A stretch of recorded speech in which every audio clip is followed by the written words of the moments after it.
Hello everyone, आज की इस वीडियो में मैं आपको ग्रामर का एक बहुत ही बेसिक टॉपिक सिखाऊंगी, use of a and an. वैसे तो आप सोच रहे हैं कि कैसा टॉपिक मैम लेकर आई है, तो मैंने स्कूल टाइम से सीखा हुआ है। पर आज की इस वीडियो में मैं आपको ए और एन का कुछ ऐसा डिफरेंट यूज़ सिखाऊंगी जो आपकी स्पोकन इंग्लिश में बहुत ज़्यादा यूज़ होगा और थोड़ा सा आपको एडवांस भी लगेगा। तो चलिए बिना किसी देरी की वीडियो को शुरू करते हैं। Hi, my name is Sandhya Gupta and you are watching on my channel practice planet. तो जैसा कि मैंने बताया आपको, आज हम सीखेंगे use of a and N.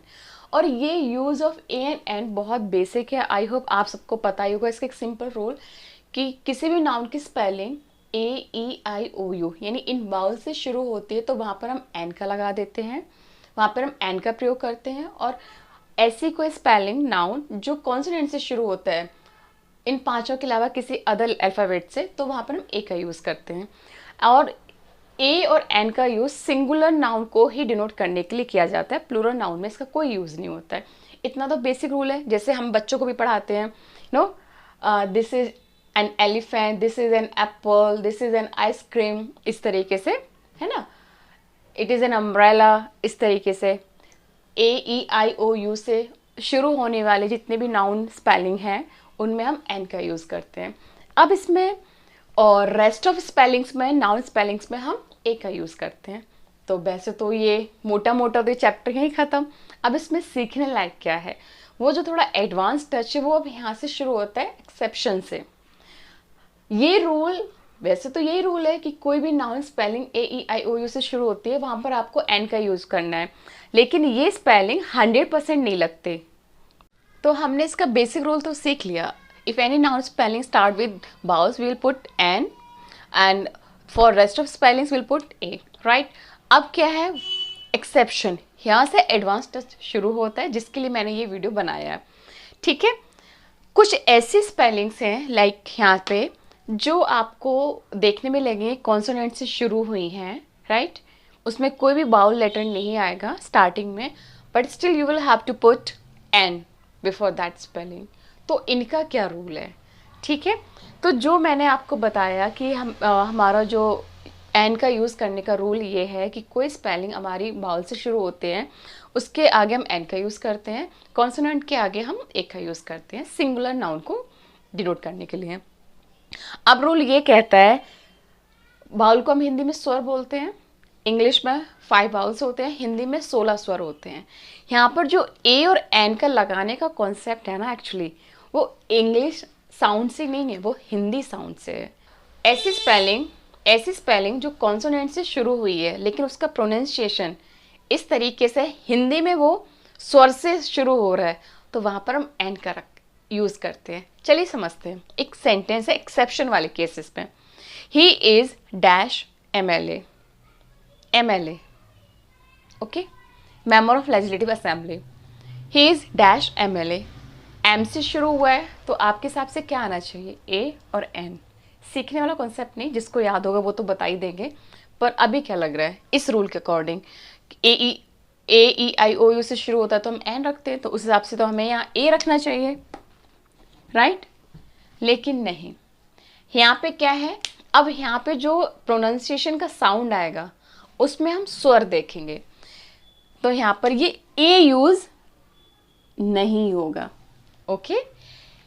क्यों, ये कॉन्सोनेंट से जरूर शुरू हुआ है, MLA, एम है यहाँ पर, लेकिन इसका जब आप प्रोनाउंसिएशन करते हैं MLA, एम, अ इ ई उ ए आई ओ औ अंगा, ये जो 16 स्वर हैं, एम, ए आया ना, हिंदी में तो ये स्वर है ना, हिंदी का स्वर होने की वजह से हमने यहाँ पे एल का इस्तेमाल करना है, तो हम यहाँ पे ए ना यूज करके हम एन का इस्तेमाल करेंगे। हम इसको MLA, मला थोड़ी ना पढ़ते हैं, मला, एम का साउंड तो मा होता है ना, मला नहीं, हम इसे एम पढ़ रहे हैं, एम, राइट। ये हिंदी का स्वर है, इस वजह से हमने यहाँ पर एन रखा, क्लियर। तो यूज ऑफ ए और एन में जो मैंने बताया, बाउल की स्पेलिंग के आगे हम एन का यूज करते हैं, वो ठीक है, ये रूल तो चलता ही है। पर माइंड में जो मोस्ट इंपॉर्टेंट चीज़ वो रहती है वो उसका हिंदी साउंड देखना पड़ेगा। हिंदी साउंड में अगर वो स्वर आ रहा है तो हम एन रखेंगे, फिर मैटर नहीं करता वो बाउल्स है या नहीं है। अगर हिंदी साउंड उसका व्यंजन वाला आ रहा है तो वहां पर हम ए का ही यूज करेंगे। ठीक है, the same he lost dash F I are, F I are, F, हमने इसको एफ बोला, एफ, ए, ये हिंदी का स्वर है ना, हिंदी साउंड को माइंड में रखा है, इसलिए हम यहां पर एन यूज करेंगे ना कि ए। अगर हम इसको फिर पढ़ते, फिर, अब फिर तो कोई वर्ड है ही नहीं, ही लॉस्ट फिर, तो ए आता, लेकिन F I R, A, Hindi को साउंड दिया ना, इसलिए हमने ए रखा। The same way he is dash S D O, सडो नहीं बोलते ना इसको, एस का साउंड तो सा होता है ना, सडो नहीं पढ़ते, लेकिन एस डी ओ, एस है ना, जो साउंड आया हिंदी का। इंग्लिश पढ़ रहे हैं पर इसमें हम एन के कॉन्सेप्ट में हिंदी का साउंड देख रहे हैं। अगर हिंदी साउंड में स्वर आ रहे हैं तो हम एन लगाएंगे, an, he is an S D O. Ram is dash honest boy, क्या हम ये बोलते हैं Ram is honest boy, H का साउंड तो हाँ होता है ना।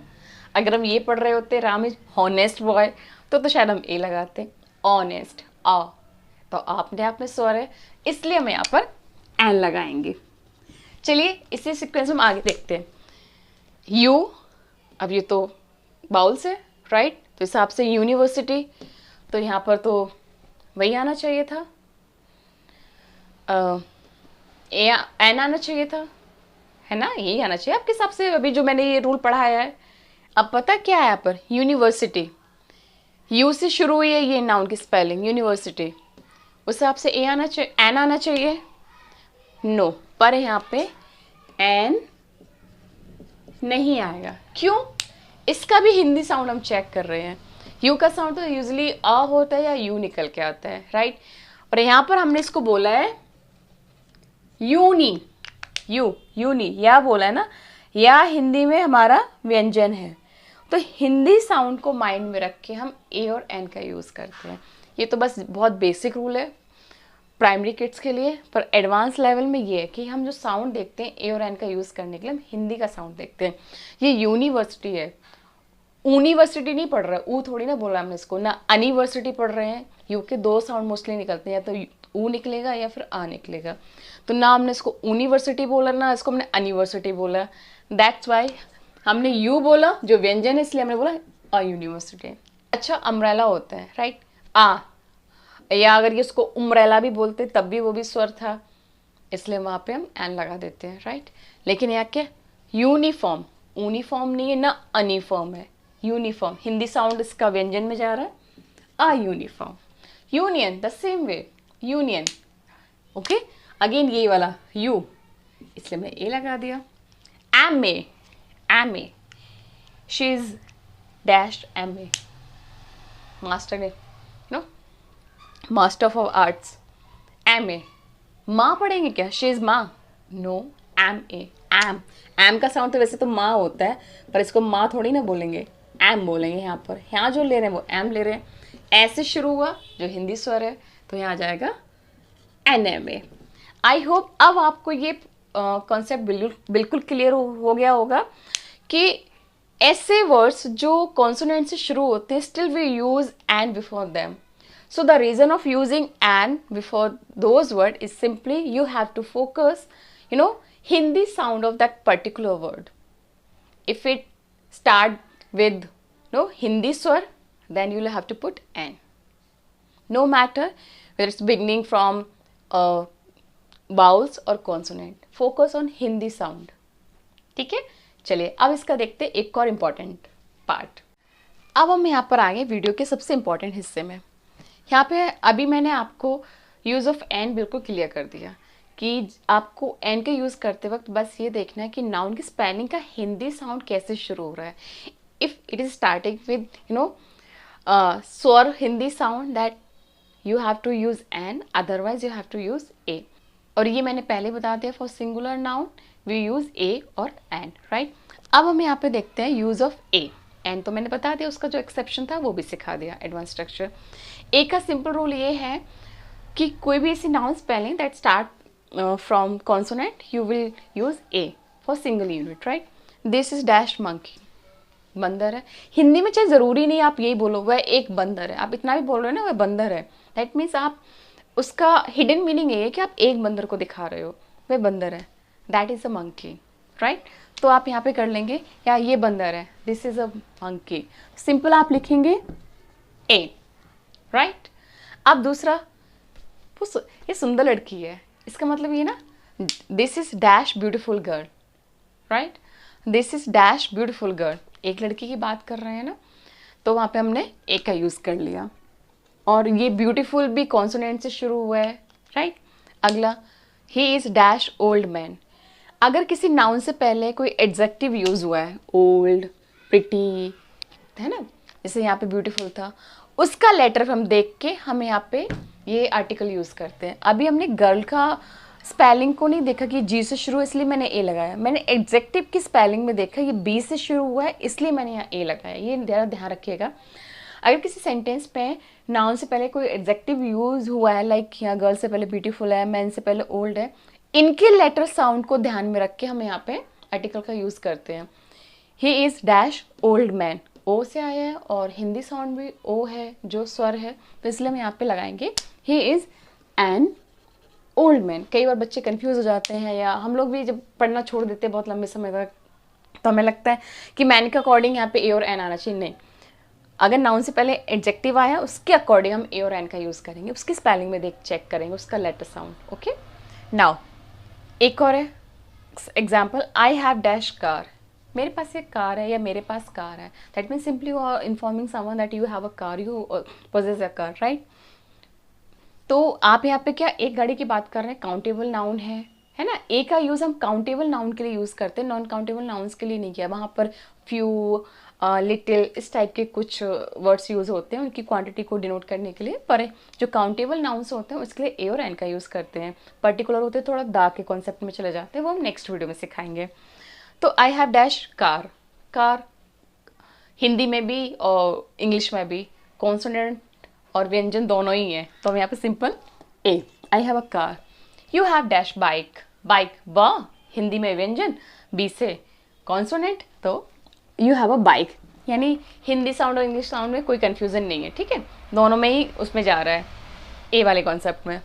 आई हैव डैश फीवर, आजकल ये सेंटेंस थोड़े बड़े ट्रेंड में चल रहे हैं, आपको हर यूट्यूबर जो इंग्लिश पढ़ा रहे हैं ना वो ये इस टाइप की एरर आपको पकड़ के दिखा देंगे कि देखो कैसे सीखते हैं। चलिए, I have fever, usually spoken English में ना आपने ये सुना होगा, I have fever, you know, I have headache, I have backache, I have toothache, बीमारियाँ जो शरीर से जुड़ी बीमारियाँ होती हैं ना, you know, I have severe headache, I have toothache, I have backache, no, तो जो बीमारी होती है, बीमारियाँ बहुत सारी होती हैं, तो जब उनको हम बताते हैं ना तो उसमें भी हम आर्टिकल ए का यूज़ करते हैं। यहाँ पर वो वाला रूल तो बिल्कुल नहीं लग रहा, काउंटेबल और नॉन काउंटेबल, कि फीवर को क्या ही गिनना। यहाँ पे जो ग्रामर के एक्सपर्ट हैं उनका ये मानना है, वो कुछ इस तरीके से बताते हैं कि बहुत सारी बीमारियाँ हैं, ठीक है, हमारे शरीर में बहुत सारी दिक्कतें होती हैं, हमारे आसपास बहुत सारी बीमारियाँ हैं, उनमें से कोई एक दिक्कत मुझे हुई है, तो उनमें से जो मैंने पिक किए ना उसके लिए मैंने ए का यूज़ किया है। कुछ ये कॉन्सेप्ट उन्होंने दिया है, बहुत ज़्यादा डिटेल तो नहीं। सो इन सिंपल मैं आपको ये रूल बता रही हूँ, बड़ा ही एडवांस है। अगर आपको कोई भी बीमारी हुई है शरीर पे, सर दर्द, नाक दर्द, गला दर्द, पेट दर्द, कुछ भी है ना, इस टाइप की फीवर, इस टाइप से शरीर पे दिक्कत है, उसके लिए आप ए का यूज़ करें, I have a fever, I have a fever. I have dash stomach एक, आई हैव अ स्टमक एक, आई हैव अ स्टमक एक। तो ये वाला कॉन्सेप्ट समझ में आ गया, I have a fever, I have a cold, I have a back एक, आई हैव अ स्टमक एक, है ना, I have a sore throat, गले में खराश है। तो कोई भी बीमारी जो शरीर पे हमें हुई है उनके लिए हम एक का इस्तेमाल करते हैं। एक्सपर्ट का बोलना ये है कि आपको बहुत सारी बीमारियां होती हैं, उनमें से कोई एक आपने की है, उस सेंस में हमने यहाँ पे एक का यूज़ किया है, I have a fever, I have a cold.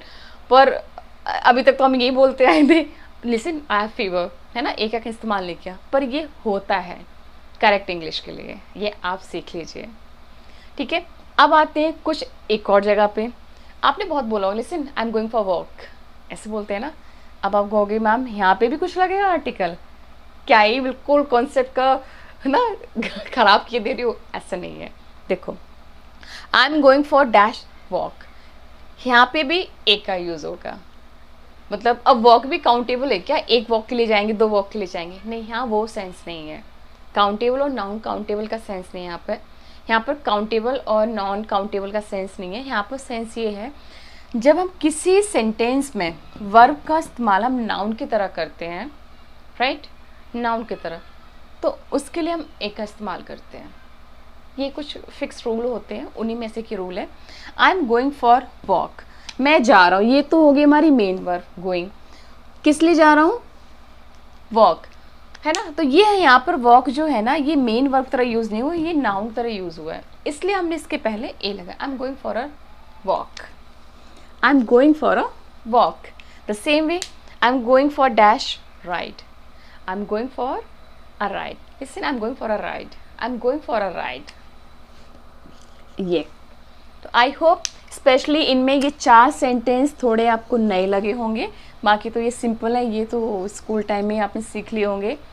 अगर आप अभी कुछ साल पहले पढ़ के फ्री हुए हैं तो आपके माइंड में ये फ्रेश होंगे रूल्स, लेकिन ये कुछ नए है। I have a fever, I have a stomach एक, आपको एक अच्छी इंग्लिश बोलनी है लोगों के सामने।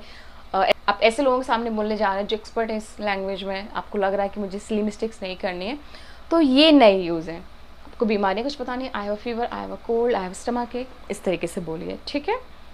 और I am going for a walk, I am going for walk spoken में चल जाएगा, कोई फांसी नहीं लगा देगा आपको, पर आप बोल रहे हैं, सीख रहे तो अच्छे से सीखो। I am going for a walk, I am going for a ride. ये स्पेशली एरर वहाँ होते हैं जो कॉम्पिटिटिव एग्जाम में बैठते हैं, वो बच्चे, उन स्टूडेंट्स को इसकी नॉलेज अच्छे से होगी, क्योंकि वहाँ पर ग्रामेटिकल कॉन्सेप्ट को ही भी फोकस करके एग्जाम में मार्क्स लाएंगे। स्पोकन में तो ब्रोकन इंग्लिश को बस आप स्मार्टली बोल दो, कॉन्फिडेंस दिखना चाहिए तो भी चल जाता है। पर अभी मैं आपको आर्टिकल सिखा रही हूँ, तो मेरी ड्यूटी है कि मैं आपको इसका सही यूज़ भी सिखाऊं। तो आज की वीडियो के लिए इतना ही। आई होप आपको ये ए और एन का कॉन्सेप्ट समझ में आ गया होगा। अब नेक्स्ट वीडियो बनाऊंगी किसी नए टॉपिक के साथ। अगर आपको मेरी वीडियो पसंद आ रही है तो प्लीज़ मेरी वीडियो को लाइक कर लेना, और आपको लगता है ये टॉपिक किसी और को भी सीखना चाहिए और मेरी वीडियो में मैंने सही से समझाया, तो please do share with them and like my video. If you are new on my channel, then subscribe my channel. That's all for this video. I'll make another video with new content. Till then, keep learning, keep growing. Bye.